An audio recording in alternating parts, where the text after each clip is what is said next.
I am joined by my guest, who is an agribusiness expert in the person of Dr. Ajisefinni Ayodeji, who is joining us from Kano. Thank you, Doctor, for joining us on the program today.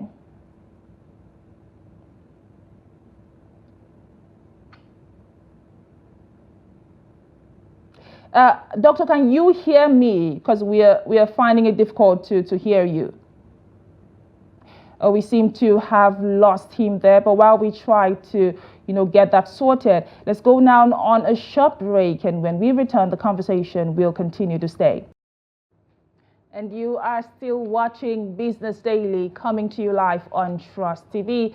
And just before the break, I started by saying that beans, which used to be, a major staple on the breakfast, lunch, or dinner tables of most Nigerians, seems to have become luxury due to the current increase in the price of beans across the nation. And according to the business desk of Trust Television findings, the price of beans has risen by over 250%, compared to September of 2023, where a model of beans used to go for as little as 800 naira. But currently, we have, prices that rise above 2,500 naira to 3,000 across the nation.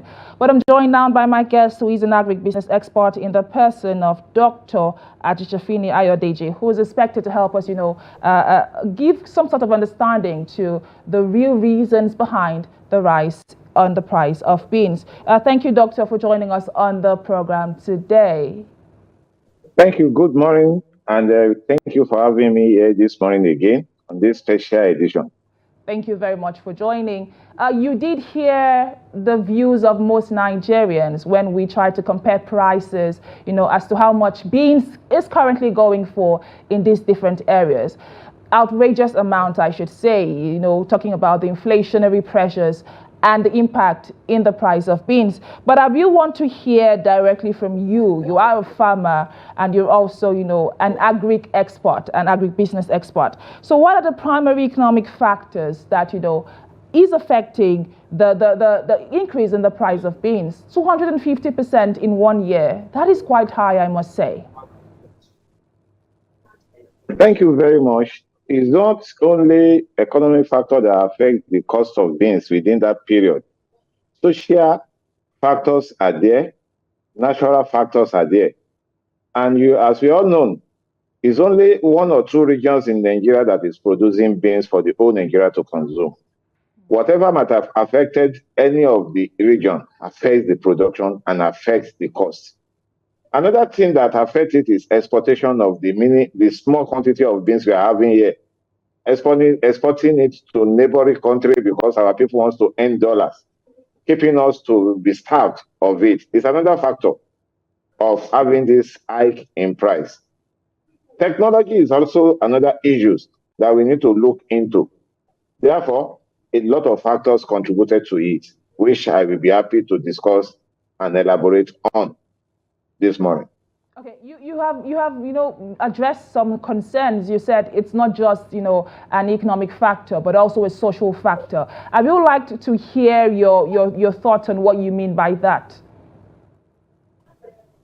Thank you very much. When we are talking about the hike in price of beans, beans used to be for the medium categories of people, but today beans is meant for only high class because of the price.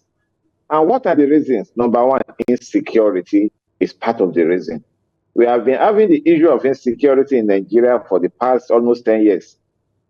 Now we are facing the reality of it on food production. The number of farmers that were on farm before now has reduced drastically. And when we are talking about the issue of insecurity, it affects both Northwest and Northeast. And these are the 2 major areas that is producing maize basically. How many of them are still there? And this is a lesson for those of us in the southern part to look inward. Do we have what it takes to produce this? If yes, what are we waiting for? Number 2, technology. We all know the way beans farming is. It's not as easy as we people think of. Beans farming is for specialized specialized farmer. Is it the insect that attacking you want to talk of? Is it the cost of input? Before now, how much is a drum, a kilo of original seed? I mean, bean seed. How much was it? Today, how much is it? Two, fertilizers, insecticide. High cost in all the input affected the cost of the final cost of beans. Number three, climate change has played a serious role in the reduction of productivity. Look at what recently happened in Maduguri and some other part of the northeast and northwest. Flood. How flood has carried away so many farmers' products. That's another thing. And for the farmers that are exporting the little they harvested, all because they want to make more profit, we need to appeal to them. We can't force them, but we need to appeal to them that let's solve our own. It is when we have in excess that we'll be able to go out and give to outsiders to eat. All these factors and many more contributed to the problem we are facing in the production of beans. Farmers are not meeting up with the expected yield. Formerly, the output expected from 1 hectare of beans farm is between 2 and 3 tons of 2 to 3 tons per hectare. How many farmers can boastfully say he is getting 1.5 tons? All these are what we need to look into. Lack of information, lack of research, lack of technology, and capacity building is lacking in the area of. Thank you. Thank you very much for, that breakdown regarding the major challenges that farmers are facing, beans farmers are facing. But whilst I went through the social media comment, I got quite a number of comments that addressed, concerns around Nigerians not consuming enough protein. I mean, beans used to be, that protein source for the average Nigerian. But I will want to hear your thoughts on that. And, are there alternatives that Nigerians can, gravitate towards to ensure that we have our, adequate amount of protein consumption that are cheaper options, of course, that Nigerians could consume rather than beans due to, the rising cost? Don't let us deceive ourselves. We have plant protein and animal protein for human consumption. Animal protein is now becoming a protein that we cannot avoid. It's not avoidable by some categories of citizens. The plant protein that is our own is becoming expensive. We have no alternative than for us to go back to drawing board and see how we can support the farmers, how we can encourage more youth to come into this. And I will repeat, cluster farming has to be domesticated in all the 6 regions of Nigeria. When we are talking about common food for the poor, beans, rice, cassava, maize are the basic food for the poor, but these are now becoming what they cannot have access to. And the solution to it is for us to go and find a way out of the challenges. Government needs to play a paramount role now, especially in the area of insecurity.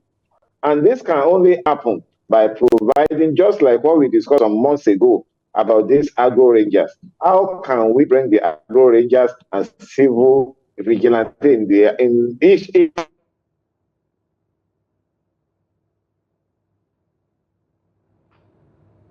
We seem to have lost Dr. Ajisefinni Ayodeji there, but I'll just, just add that he has been discussing the ways to address the rising cost of beans. And according to findings, we have, found out that the price of beans has risen by over 250% across the nation in the past 1 year.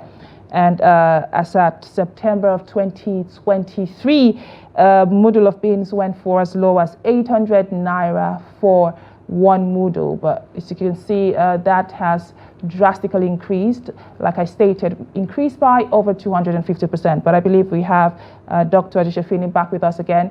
Doctor, you were speaking to alternative sources of protein that are affordable for Nigerians. Can you continue with your thoughts? Yes. The alternative to protein that is avoidable to Nigerians is solve the problem of this plant protein, because plant protein is what we cultivate from our own farm. And it is not avoidable. Why is it? Since we have identified the problem, why don't we look for solution towards it? The ones that are avoidable the another plant protein that Nigerians are buying to is mushroom. And when we are talking about mushroom, it's another entirely area of nutritional development. But specifically on the issue of beans, we need to work rigorously to solve the problem. We need to do the state of emergency on beans cultivation. In the basic states that plant these things are being affected by insecurity and flood. Are we going to fold our hands? Why can't we now look inward? What other states in the southwest, in the southeast, in the south that we can empower to go into the production of this food? That's another area that needs to be carried out. There is Beans Association, Farmers Association for Beans. Why can't we talk to them? What are their major challenges? Just like I said, land cultivation, good seed, subsidy for the fertilizer, mechanization. All this contributes to it, and these are what we can still go back to. It is not too late for us to go back and do the remedy. How can we reduce exportation of these beans? Government ban importation of rice, and our people are now exporting beans that is not enough for consumption, all because they want to earn dollars. We need to raise alarm on this. There are some foreigners that are coming to Nigeria since they know that Nigerian beans is very good, that are ready to sponsor our farmers to cultivate it for them. It's because the farmers don't have the fund. Whoever comes with the fund are the people the farmers will follow. We need to look inward and find a lasting solution to this. How do we encourage the beans farmers across the nation? Thank you. Okay, you have spoken to, exportation of beans despite not being able to meet local demands. And I want for you to speak more on that, because there has been, concerns around around governments prioritizing local supply rather than exporting. But let us speak regarding how we can create that balance, balance with exporting and meeting the local needs, that is the needs of Nigerians here in Nigeria before we start to export. So let's hear from you. What ways would you suggest that balance is created? Thank you. For us to discourage exportation of beans, the farmers need to be funded very well. I won't blame some of the farmers that are exporting because the grower scheme they may be running. I'm not fatter. It's an assumption, by the way, so that nobody will come against and say, why are you saying this? But let me be sincere. There are some people that comes from outside. They need these products. They believe in our farmers. They sponsor them. And this is referred to as backward integration for them. They need the market in their own country, especially neighboring country. They will come to Nigeria and sponsor our farmers to cultivate it for them. Who do you expect the farmers to sell to? They will sell back to the people that fund them. And for us in Nigeria to get out of this, let's see how we can provide fund on product by product. Yes, this was what happened. This was what previous administration attempted to do by saying agribusiness program. Don't let us kill it totally. It's good for us to go back to that template of agribusiness program and see a way where government can still make provision of fund to farmers based on commodity basis. And the framework shall be on cluster farm. In each local government, we need 500 hectares of land. Don't tell me in Nigeria you cannot get minimum of 1,000 hectares per local government. And we should be able to decentralize it. That look, in your own local government, we want you to cultivate this. This is the working capital. We give you all the input. We give you the mechanization. Your own contribution towards this will be your labor. This will increase our productivity. A situation whereby they are selling a bag of fertilizer as high as 40,000, 50,000. And this project needs 5-6 bags. You know how many thousands that will be going for? How many farmers will have the capacity to do so? Therefore, the government has a lot of work to do in boosting agribusiness in Nigeria. It's not only the policy that we want, implementation, and how we can disseminate this to the local farmers. This will help us in achieving what we want. You have spoken regarding the need for technology and innovation in farming, but what options are there when it comes to modern farming techniques that Nigerian farmers can, use to mitigate low yields when it comes to beans farming? Well, number one thing,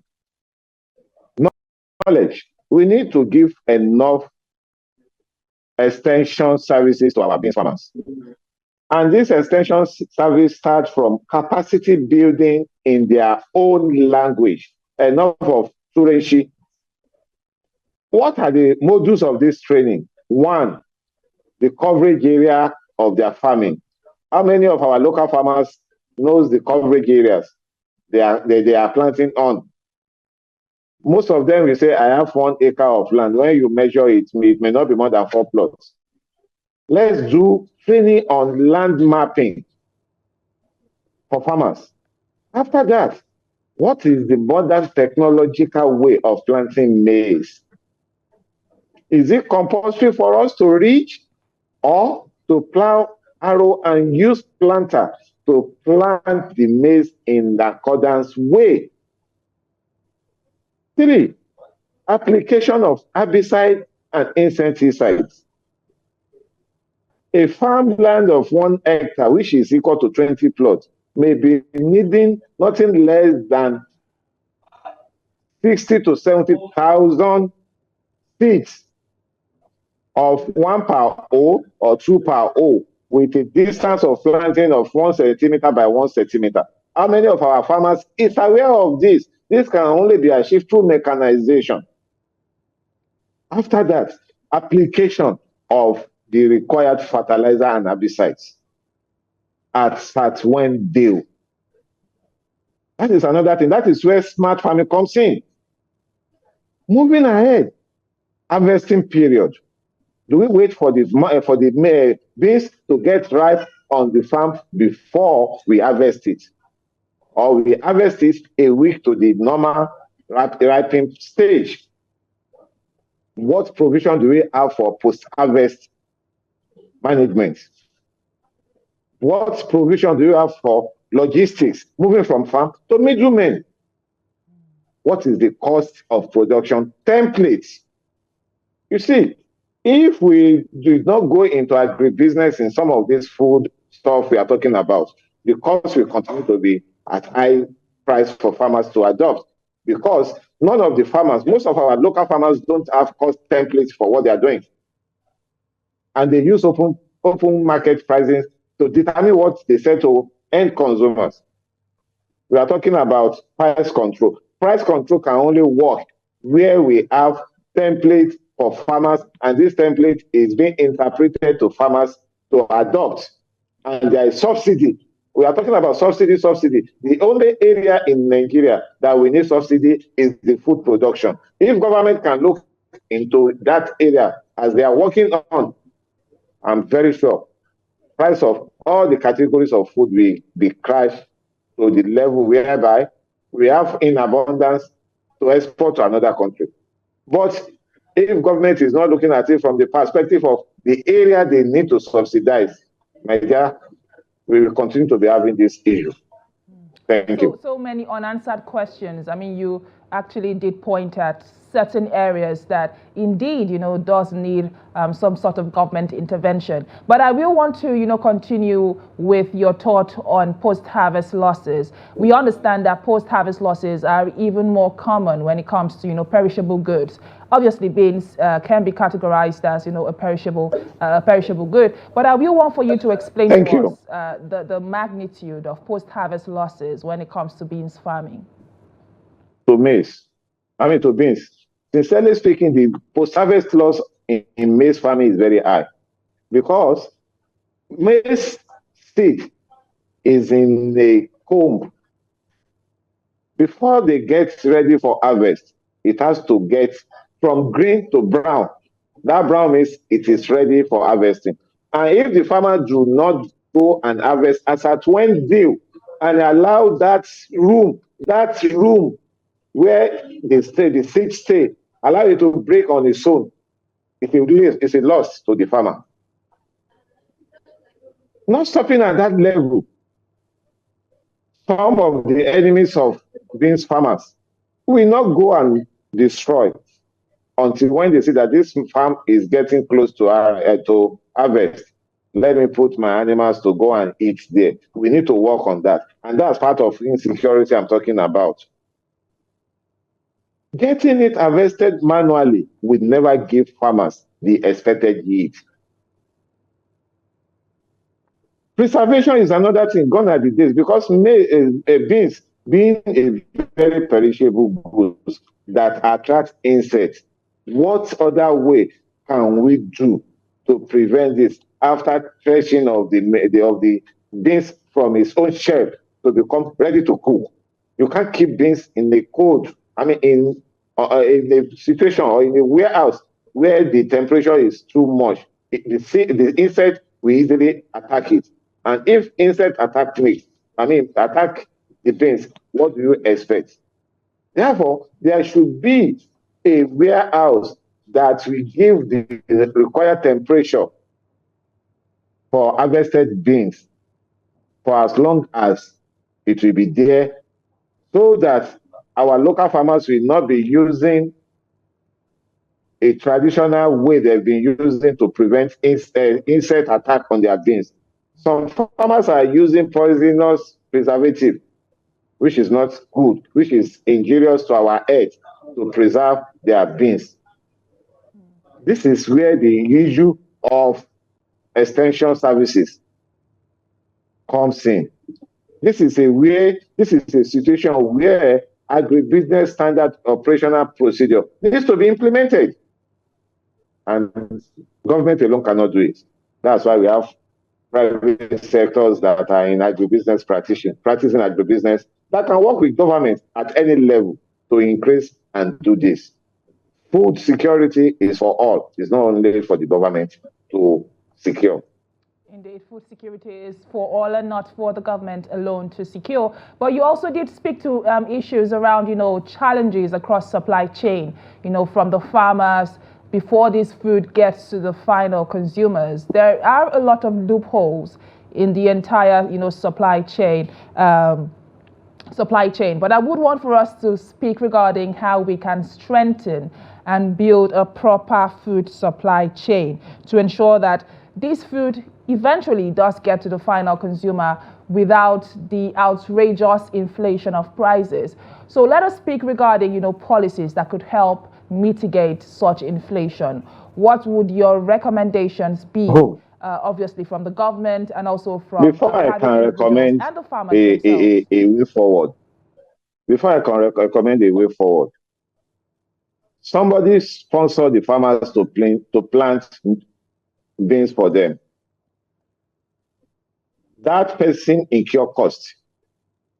For example, if because economic of production of producing 1 kg of beans is less than 500 naira, the man that financed the project, who gave them the input, have cost of capital to pay to the bank that gave him or her the money to do the project.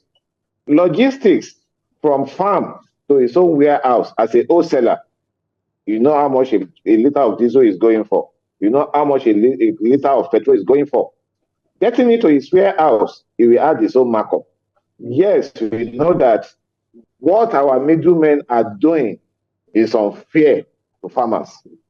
The profit farmers are not making is what our middlemen are making. We can only appeal to them because they took loan from bank to run the business. But they should please look at the citizenry.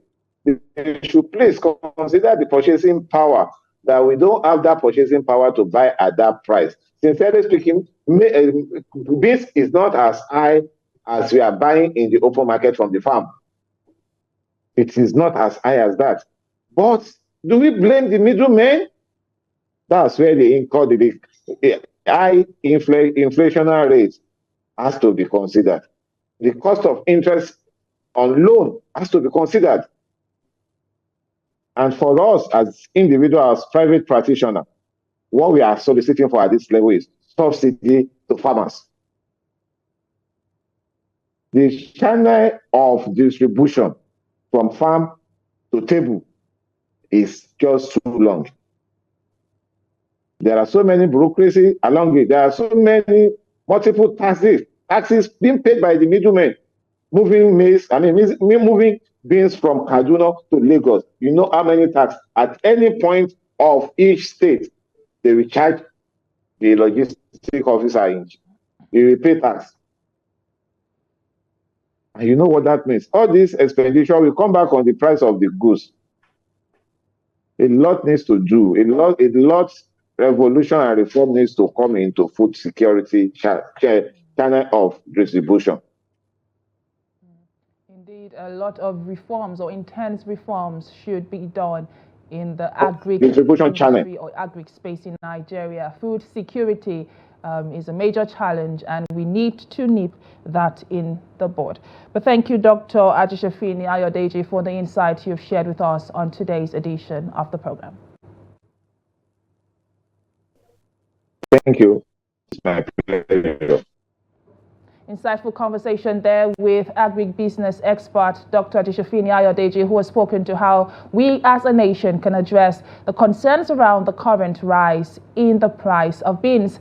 Beans, which used to be, a major staple, a budget-friendly protein, source of protein for many Nigerian families, seems to have become increasingly scarce and rare on, breakfast tables and dinner tables and lunch tables across the country. And he has spoken to, subsidy in the area of, food production across the country, and of course reducing exportation and meeting local demand first. But that's all that we will be taking today on today's edition of the program. But keep the conversation going on social media. Let us hear from you. How much does beans go for currently in your area? Let us hear from you, and we'll be there to interact with you on our social media platforms across Facebook, Instagram, YouTube, and of course Twitter. My name is Chiamaka Enendu. Thank you for watching, and bye for now.